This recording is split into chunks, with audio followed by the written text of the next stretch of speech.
kuasa yang menanti dia untuk menjadi pemimpin. Jadi dalam usaha kita hari ini untuk mendapatkan kuasa, betul saya memetik apa yang disebut oleh Mufti Pahang. Ya, dia mengatakan bahawa mengundi itu adalah wajib.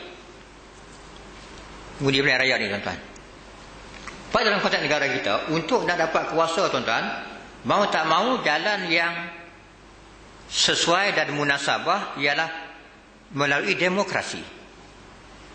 Contoh surat Qadawi disebut dalam fiqh daulah dia tuan-tuan, ialah ada 3 cara dia. Satu ialah dengan revolusi, inqilab. Rakyat lawan nak jatuhkan pemerintah yang zalim dengan kekuatan senjata. Tak mungkin. Dan dia memang berlawanan, dan mana-mana negara pun rakyat tak akan menang lawan dengan pemerintah. Kebanyakannya begitu. Jalan ini mungkin tak selamat dan memang tak mampu, dan dia berlawanan.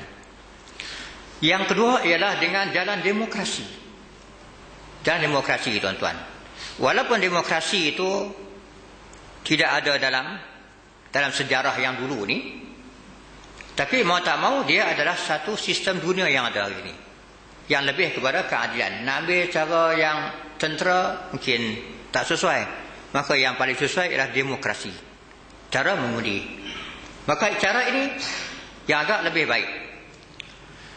Cara yang ketiga ialah dengan kebangkitan rakyat, atau yang dipanggil dengan jalan raya. Keluar jalan raya bersama-sama untuk menjatuhkan pemerintah yang zalim. Seperti yang berlaku di Mesir, yang berlaku di Tunisia, yang berlaku di Libya dan sebagainya, yang mana rakyat bangun di jalan raya, maka mereka menjatuhkan kerajaan dan menaikkan pemimpin yang baru. Ini pun masih lagi belum begitu berjaya. Maka mau tak mau, kata Dr. Yusuf Qaradawi, yang kedua ini, cara demokrasi ini adalah cara yang lebih selamat, karena roh demokrasi pun memang dah ada zaman Rasulullah SAW. Apa yang dipanggil dengan syura, apa yang dipanggilkan dengan perundingan, perbincangan dan sebagainya tuan-tuan. Maka mau tak mau, kita nak bina negara ini, nak mendapatkan kuasa, mau tak mau menerusi pilihan raya. Maka untuk kita nak menang, mendapatkan kuasa menerusi pilihan raya, maka mau tak mau kenalah daftar pemilih. Itu yang kata Mufti Pahang gitu. Maka untuk mengundi itu wajib. Ya, mengundi itu wajib. Maka daftar pemilih juga satu yang wajib. Macam orang semayang tuan-tuan. Untuk nak semayang mesti ada wuduk. Untuk nak berwuduk mesti ada airnya.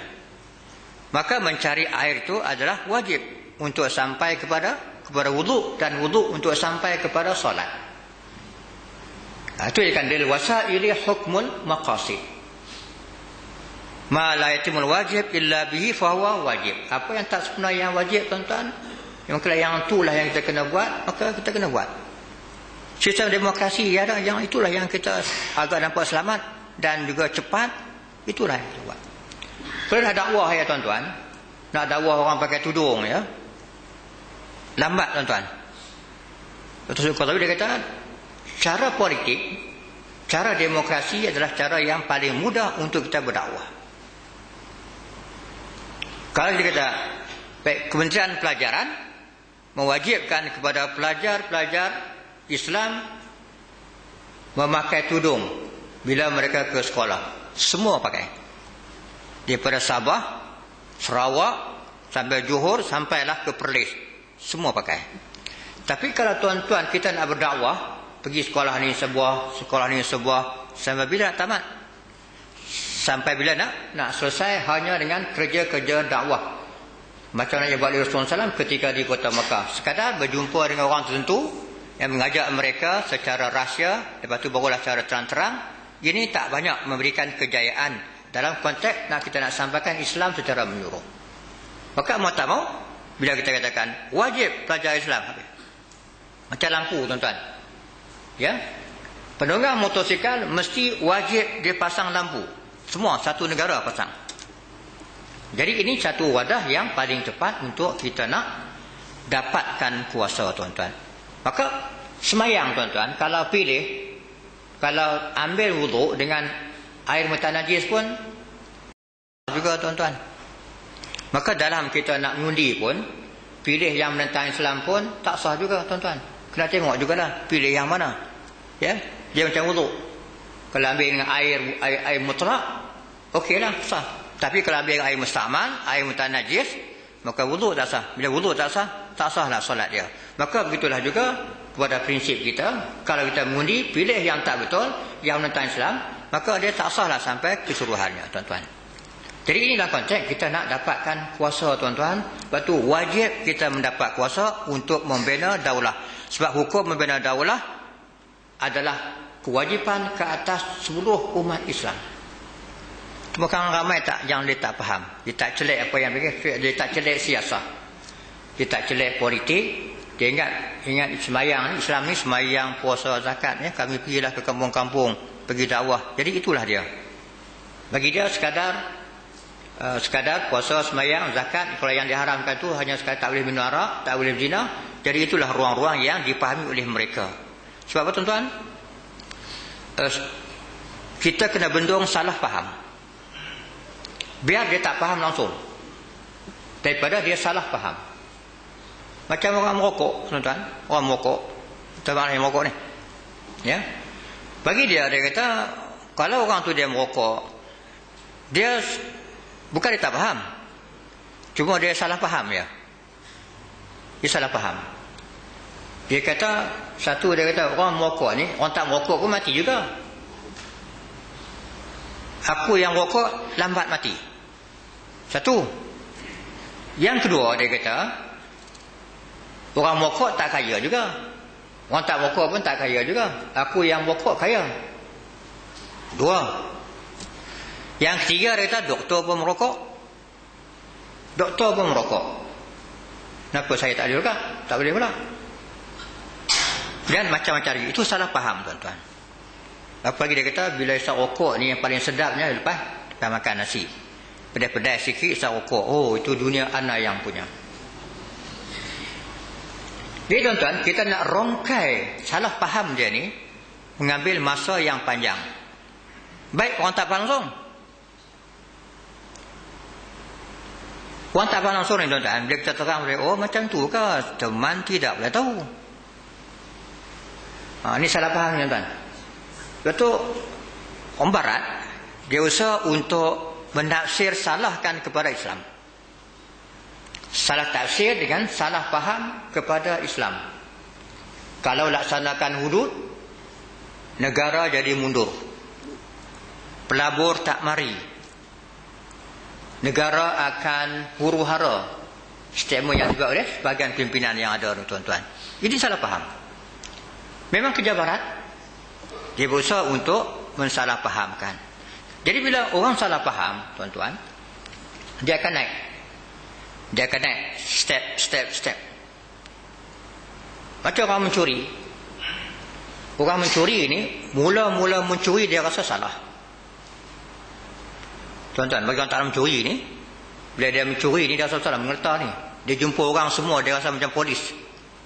Kali pertama. Kali yang kedua, tuan-tuan, dia kurang sikit. Mengerta dah kurang dah. Nampak orang pun sebagian polis, sebagian orang. Kali ketiga dia mencuri, dia seronok. Kali yang keempat, dia rasa ini satu jihad. Jihad ni orang mencuri ni. Kemudian dia naik lagi pula, dia kata, siapa yang menghalang aku, dia adalah pengkhianat. Siapa yang menghalang aku untuk mencuri, dia adalah pengkhianat. Sebab tu dia kata, mencuri adalah satu jihad yang mesti kita perjuangkan, sebab kita nak bagi pada orang miskin.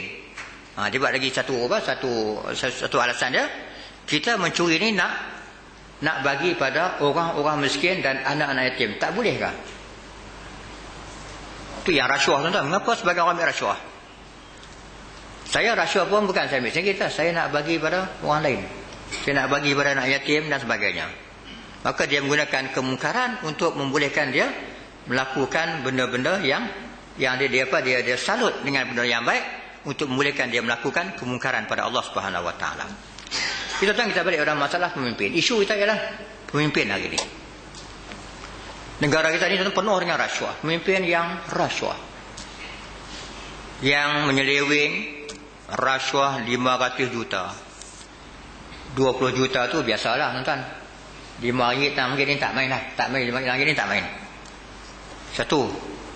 Kemudian yang menyalahgunakan kuasa. Duit-duit zakat disalahgunakan kuasa. Dan macam-macam duit surau, duit masjid digunakan. Kemudian harga. Beli laptop 2,500 ditulis 12,000 atau 10,000 tuan-tuan. Saya pun masa sekolah dulu, bila sekolah suruh saya beli almari untuk letakkan di sekolah kementerian, saya pergi kedai. Harga almari itu RM250 tuan-tuan. Cina tu datang, ya Encik nak tulis berapa? Tulis 500 ke 500,500. Macam ni lah saya kata. Macam ni lah. Saya kata tak apalah, saya tulis 250, tulis 250. Saya tak mau buat begitu. Nak ceritanya tuan-tuan, itu yang baru beli di almari. Belum beli kapal selam, belum beli kapal terbang, belum beli lembu dan sebagainya tuan-tuan. Hanya baru banyak. Realiti itu dia akan berlaku. Kalau saya berhadapan dengan situasi yang macam tu di peringkat sekolah, ditugaskan untuk membeli almari ya, dan lain-lain, saya rasa di peringkat yang lebih besar tak mustahil. Saya pernah dengan orang yang rasuah ni. Saya kata kepada dia, orang yang rasuah ni, kalau dia nak bertaubat, dia walaupun dia pergi ke Mekah menangis-nangis, masuk dalam Kaabah menangis-nangis, tapi kalau yang rasuah aja 50,000 tu tak dibayar, Allah tak terima. Betul, orang yang nak taubat lagi rasuah, dia tidak hanya sekadar di penjara, itu kalau dapat, atau dia tak yang sekadar menyesal. Kalau dia bijak, dia bijak, dia tak kenal lah. Ni yang kenal, dia tak bijak ni. Dia kena bayar balik 50,000. Dia kena bayar balik. Ya Allah ya Tuhanku, bertahu kepadamu, aku tidak akan lagi melakukan rasuah. Bayar 50,000. Kat mana nak bagi? Bagi kat saya boleh selesaikan. Tuan-tuan mungkin yang ada kerja, ya tuan-tuan mungkin orang baik lah. Sebab apa? Wang pendapatan yang masuk ni, dia di antaranya satu ialah hasil usaha kita. Orang dulu pergi cari kayu jual, dapat duit. Itu pendapatan yang halal.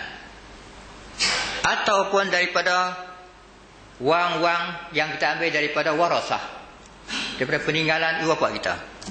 Itu yang sah. Atau yang kita buka tanah sendiri, kita majukan.